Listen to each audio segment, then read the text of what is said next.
Konon, pada suatu malam yang sunyi, Sunan Kalijaga mendatangi Syekh Siti Jenar. Langit gelap, angin bergerak perlahan di antara pepohonan. Lampu minyak bergetar kecil di sebuah pendopo tua. Tidak ada suara manusia, kecuali sesekali suara dedaunan yang tersentuh angin malam. Keduanya duduk berhadapan. Sunan Kalijaga memandang Siti Jenar cukup lama. Kemudian ia bertanya, "Jenar." Siti Jenar menatapnya. "Apakah engkau sudah menemukan Tuhan?" Siti Jenar tersenyum tipis. "Pertanyaanmu aneh, Kalijaga. Mengapa? Bagaimana mungkin aku menemukan dia, sementara sejak awal dia tidak pernah hilang?" Kalijaga terdiam. "Lalu di mana Tuhan?" Siti Jenar mengambil napas panjang. "Jika engkau mencari Tuhan hanya ke langit, engkau mungkin akan terus menengadah. Jika engkau mencarinya hanya di tempat-tempat yang dianggap suci, engkau mungkin akan terus berpindah tempat. Lalu, kenalilah dirimu." Kalijaga mengerutkan kening. "Apakah Tuhan berada di dalam diri manusia?" Siti Jenar tersenyum. "Jangan terburu-buru memahami kata-kata. Tuhan bukan benda yang bisa dimasukkan ke dalam tubuh, lalu dicari dengan pikiran." Ia berhenti sejenak. "Yang perlu engkau cari bukan lokasi Tuhan." "Lalu apa?" "Yang perlu engkau cari adalah mengapa engkau merasa Tuhan begitu jauh." Angin malam kembali berembus. Kalijaga menunduk. Barangkali pertanyaan itu jauh lebih berat daripada pertanyaan sebelumnya, sebab manusia sering menghabiskan hidupnya mencari sesuatu yang sebenarnya tidak pernah meninggalkannya. Kita mencari kebahagiaan, mencari ketenangan, mencari cinta, mencari Tuhan. Kita pergi begitu jauh. Padahal mungkin yang perlu kita lakukan bukan terus berlari keluar, melainkan berhenti sejenak dan melihat ke dalam. Namun Siti Jenar belum selesai. Ia berkata, "Kalijaga, manusia sering merasa dirinya dekat dengan Tuhan ketika hidupnya sedang baik. Dan ketika hidupnya buruk, dia bertanya, 'Mengapa Tuhan meninggalkanku?'" Siti Jenar menatap api lampu minyak. Padahal Tuhan tidak pernah pergi. Yang berubah adalah hati manusia. Kalijaga bertanya, "Bagaimana hati bisa berubah?" Ketika manusia terlalu sibuk mengejar dunia, ia lupa mendengar suara batinnya sendiri. Dan ketika manusia merasa memiliki semuanya, disitulah ia mulai takut kehilangan. Kalijaga kembali diam. Kemudian ia bertanya, "Apakah itu sebabnya manusia takut mati?" Siti Jenar mengangkat wajahnya. "Mungkin." "Mengapa?" "Karena manusia merasa memiliki hidup." Kalijaga terdiam cukup lama. "Bukankah hidup memang milik kita?" Siti Jenar menggeleng perlahan. "Kita datang tanpa membawa apa-apa." "Benar." "Kita pergi pun tanpa membawa apa-apa." "Benar." "Lalu apa yang sebenarnya kita miliki?" Tidak ada jawaban, hanya suara malam. Siti Jenar melanjutkan, "Tubuh akan kembali kepada tanah. Harta akan berpindah tangan. Jabatan akan ditinggalkan. Nama akan dilupakan. Bahkan wajah yang hari ini dipuji, suatu hari hanya tinggal kenangan." Kalijaga bertanya, "Lalu apa yang tersisa?" Siti Jenar menatapnya dalam-dalam. "Pertanyaan itulah yang seharusnya kita jawab sebelum kematian datang." Kalijaga berkata, "Jadi engkau tidak takut mati?" Siti Jenar tersenyum. "Yang takut mati adalah mereka yang merasa hidup ini miliknya." "Apakah kematian tidak menakutkan?" "Kematian memang misteri. Lalu, yang lebih menakutkan adalah hidup bertahun-tahun, tetapi tidak pernah benar-benar hidup." Kalijaga terdiam. Siti Jenar berkata, "Banyak manusia bernapas, tetapi hatinya mati." "Bagaimana maksudmu?" "Dia mengejar dunia tanpa tahu untuk apa, mengejar pujian tanpa mengenal dirinya, mengumpulkan harta tetapi kehilangan ketenangan, sibuk menilai kehidupan orang lain, tetapi tidak pernah berani melihat dirinya sendiri." Api lampu kembali bergoyang, dan ketika kematian datang, Siti Jenar berhenti. Barulah dia sadar bahwa selama ini dia sibuk mempersiapkan segala sesuatu untuk hidup, tetapi lupa mempersiapkan dirinya untuk mati. Kalijaga menatap lantai.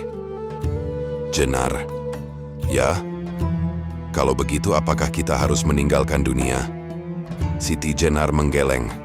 Tidak. Lalu apa yang harus kita tinggalkan? Keserakahan terhadap dunia. Kalijaga menatapnya. Bukankah dunia tetap harus dijalani? Tentu. Bekerja, bekerjalah.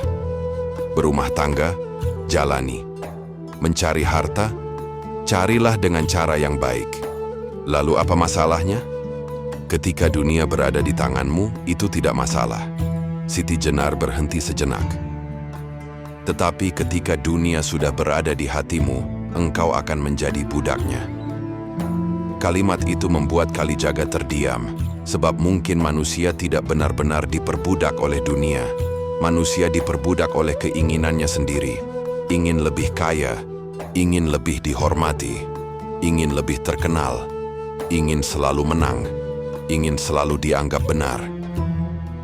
Bahkan, dalam urusan agama pun manusia kadang masih sibuk mencari pengakuan, merasa paling suci, merasa paling benar, merasa paling dekat dengan Tuhan.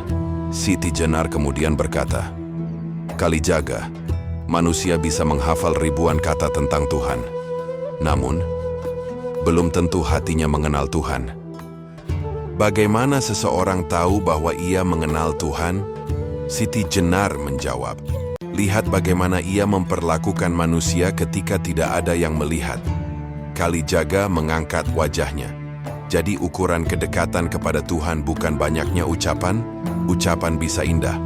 Bukan banyaknya ibadah. Ibadah adalah jalan. Lalu, lihat buahnya. Apa buahnya? Apakah hatinya menjadi lebih lembut? Apakah itu saja? Apakah ia semakin rendah hati?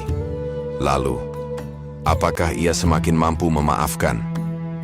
Siti Jenar menatap Kalijaga, dan apakah ia masih merasa dirinya lebih tinggi daripada orang lain? Kalijaga tidak menjawab. Siti Jenar tersenyum. Manusia sering ingin menemukan Tuhan di tempat yang jauh, padahal kadang Tuhan sedang mengajarinya melalui orang yang ada di hadapannya. Seorang miskin, seorang tua, seorang anak kecil, orang yang menyakitinya, bahkan orang yang tidak ia sukai, sebab hidup tidak selalu datang untuk menyenangkan kita. Kadang hidup datang untuk menghancurkan kesombongan yang selama ini kita pelihara. Kalijaga kemudian bertanya, kalau begitu, bagaimana dengan kematian? Siti Jenar menjawab, jangan jadikan kematian sebagai sesuatu yang hanya ditakuti. Lalu sebagai apa? Sebagai pengingat. Pengingat tentang apa? Bahwa waktumu terbatas. Kalijaga memandang keluar pendopo. Semua manusia akan mati. Ya. Yang kaya? Ya. Yang miskin? Ya. Yang terkenal? Ya. Yang tidak dikenal? Ya. Yang kuat? Ya. Yang berkuasa? Ya. Siti Jenar tersenyum. Kematian tidak bertanya berapa banyak pengikutmu. Ia melanjutkan, kematian tidak bertanya berapa banyak hartamu. Tidak pula bertanya berapa tinggi jabatanmu. Lalu apa yang dibawa manusia? Siti Jenar menjawab, pertanyaan itu lebih baik engkau tanyakan kepada hatimu sendiri. Kalijaga menunduk. Malam semakin dalam, kemudian Siti Jenar berkata, bayangkan suatu hari semua yang engkau banggakan hilang. Rumahmu, hilangkan. Hartamu, hilangkan. Namamu, hilangkan. Pujian manusia, hilangkan.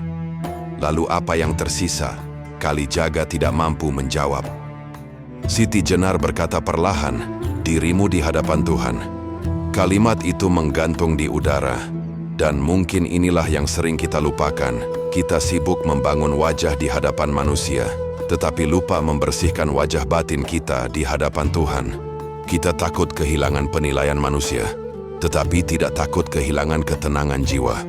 Kita takut miskin di dunia, tetapi tidak takut miskin di dalam hati. Kita takut mati, tetapi tidak takut menjalani hidup tanpa makna. Siti Jenar kemudian berdiri. Ia berjalan perlahan menuju halaman. Kalijaga mengikutinya. Di depan mereka, jalan kecil membentang menuju kegelapan. Siti Jenar menunjuk jalan itu. Lihat. Apa? Setiap manusia sedang berjalan ke arah yang sama. Kalijaga memandang jalan itu. Kematian? Siti Jenar mengangguk. Tidak seorang pun tahu kapan sampai. Kalijaga bertanya, kalau begitu apa yang harus kita lakukan? Siti Jenar tersenyum. Jalani perjalanan dengan sadar. Dan setelah itu, jangan terlalu takut pada akhir perjalanan. Mengapa? Karena orang yang benar-benar memahami hidup akan memahami bahwa setiap detik adalah kesempatan untuk kembali. Kembali kemana? Siti Jenar menatap langit. Kembali kepada kesadaran. Kembali kepada Tuhan.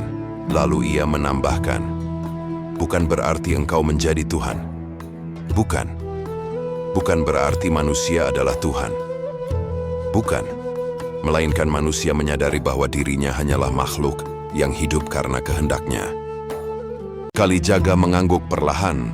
Siti Jenar kemudian berkata, ketika engkau sadar bahwa hidup ini hanya titipan, engkau tidak akan terlalu sombong ketika mendapat, dan tidak akan terlalu hancur ketika kehilangan. Karena semuanya miliknya, ya, termasuk hidup, termasuk kematian. Siti Jenar tersenyum, bahkan kematian. Mereka kembali terdiam, dan malam seolah menjadi lebih sunyi. Namun dalam kesunyian itu ada satu pertanyaan yang mungkin justru paling penting untuk kita bawa pulang. Jika malam ini adalah malam terakhir kita, apakah kita sudah benar-benar hidup? Bukan hidup untuk memenuhi pandangan manusia. Bukan hidup untuk mengejar pengakuan. Bukan hidup untuk membuktikan bahwa kita lebih hebat dari orang lain. Tetapi hidup dengan kesadaran. Mencintai ketika masih diberi kesempatan. Memaafkan sebelum terlambat. Meminta maaf sebelum waktu habis. Berbuat baik tanpa menunggu tepuk tangan. Dan mengenal diri sebelum kematian memaksa kita berhenti. Sebab kematian tidak pernah berjanji akan datang ketika kita sudah siap. Ia hanya datang ketika waktunya tiba. Maka jangan menunggu kehilangan untuk menghargai. Jangan menunggu sakit untuk bersyukur. Jangan menunggu kematian untuk belajar hidup. Dan jangan menunggu Tuhan terasa jauh untuk mulai mendekat. Barangkali selama ini bukan Tuhan yang jauh, kitalah yang terlalu sibuk berlari. Konon, demikianlah salah satu pelajaran yang sering dinisbatkan kepada perjalanan spiritual Syekh Siti Jenar dan Sunan Kalijaga, bahwa Tuhan bukan sekadar sesuatu yang dibicarakan, diri bukan sekadar sesuatu yang dipikirkan, dan kematian bukan sekadar sesuatu yang ditakuti. Ketiganya adalah panggilan untuk sadar. Sadar bahwa kita datang tanpa membawa apa-apa. Sadar bahwa kita hidup hanya sementara. Sadar bahwa semua yang kita genggam akan kita lepaskan.